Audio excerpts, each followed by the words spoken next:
What up, everybody? It's your boy G_Money Raiders, aka Galen, coming to you today with another edition of my take of our Oakland Raiders.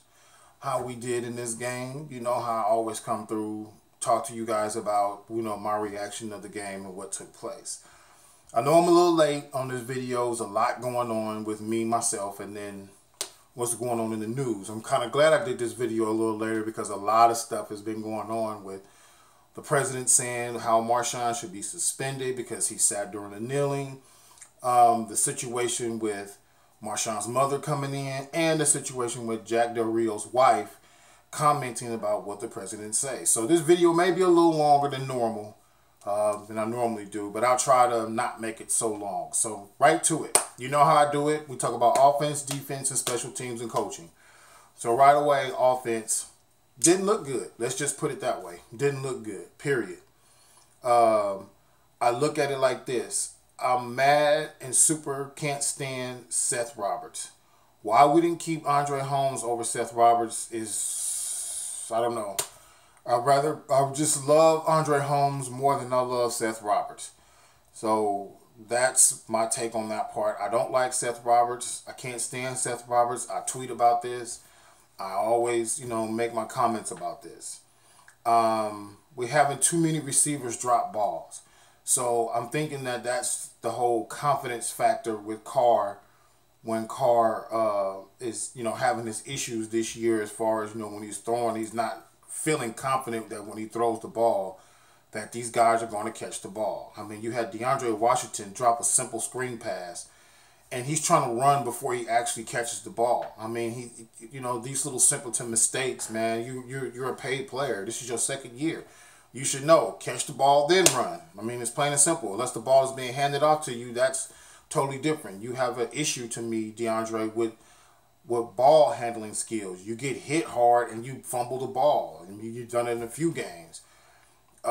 You drop the ball when you clearly had the ball in your hands because you're too busy looking forward to run with the ball. I don't like how the way Cooper is being, running in this game. And then, his running to me is timid this year as opposed to last year. I don't know if something's going on with his leg because I remember in the preseason there was something going on with his leg. I'm not trying to make excuses. I just think it's something there that they're not explaining when it comes to Cooper. Also, Crabtree was cool. I don't understand also why our coaching staff didn't put Clive Wolford in the game. I'm not understanding. There's no really big footage on Clive Wolford this year. So to me, putting Clive Wolford in and have him run some routes out there would have kind of changed the complexity of what, the Patriots defense was normally seeing, considering Jared Cook is the hot man right now. I mean, I've been saying this whole time, this whole year. You go back and look at my videos. Jared Cook, the tight ends, get them in the game. If you get them tight ends in the game, you're going to free up Cooper and Crabtree on more other plays. I don't understand why they're not getting Cordell Patterson more into the game. I don't understand it.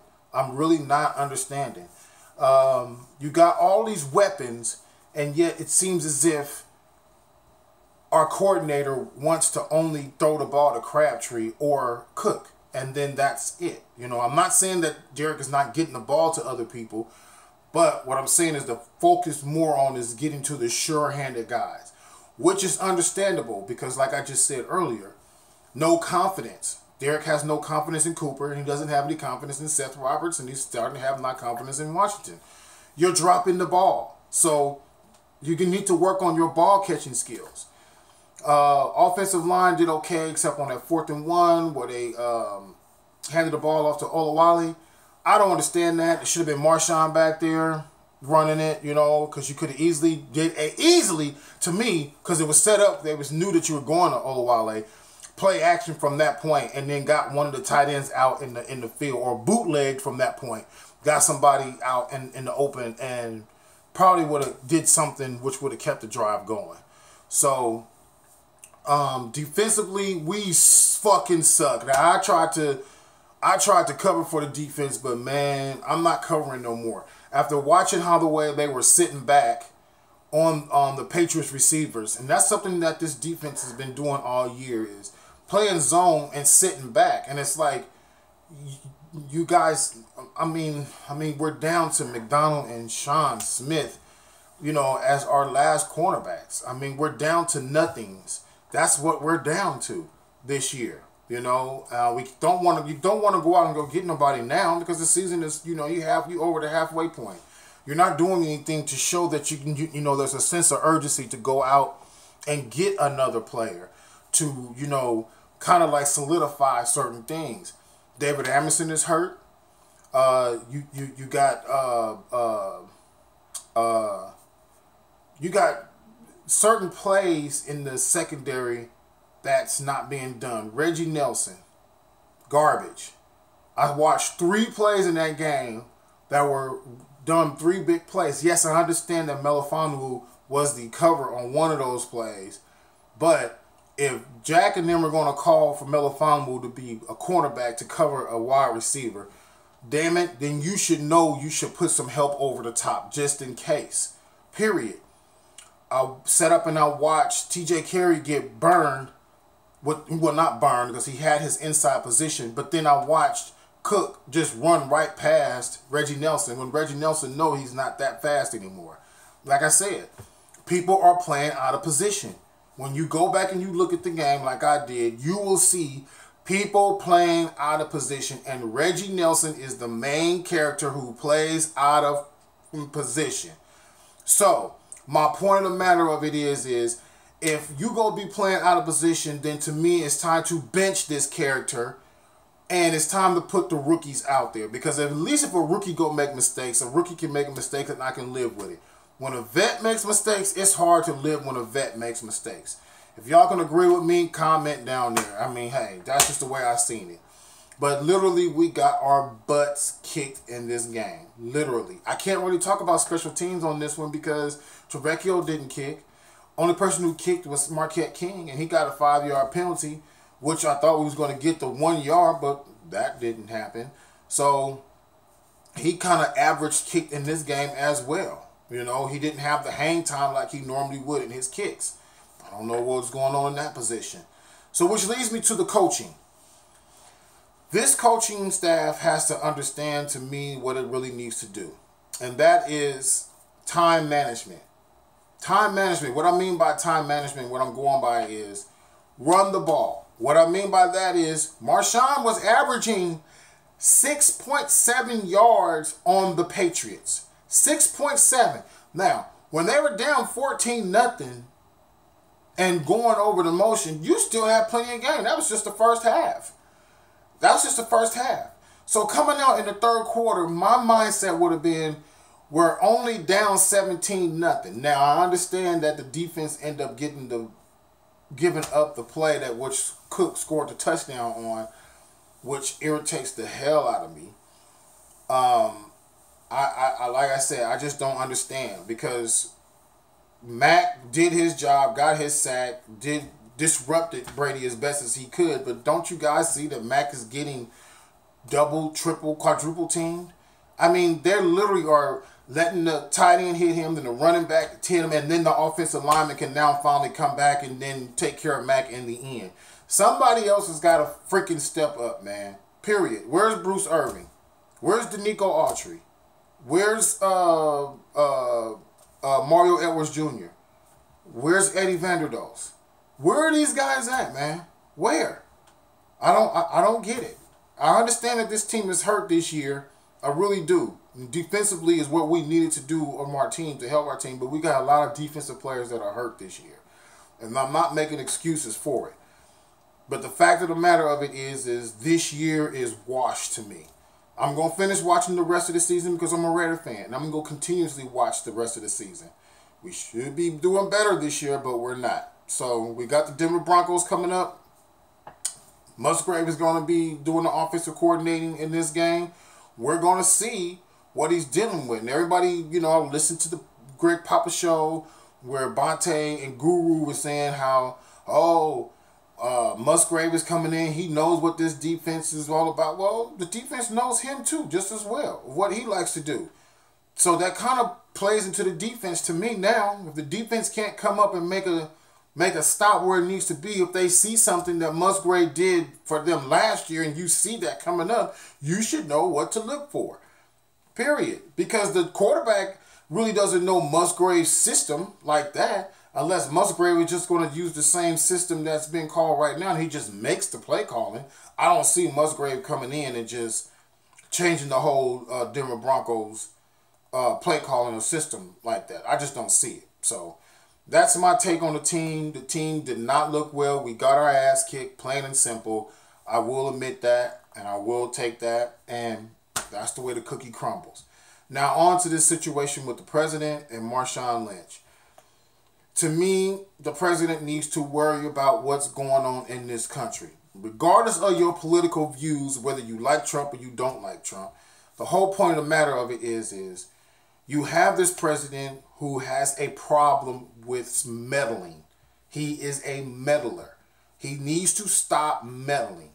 Stop creating to your base and getting to your base to rile up what's going on, to what's happening in the NFL. Leave the NFL alone. It has enough issues in its own entity as is. You need to be worried about protecting the United States because you are the commander-in-chief. Period. My whole take on you is do your job and let everybody else do their job. Just like you have people who work normal jobs that don't like you, you're not tweeting about them. You're making tweets about people to create distractions.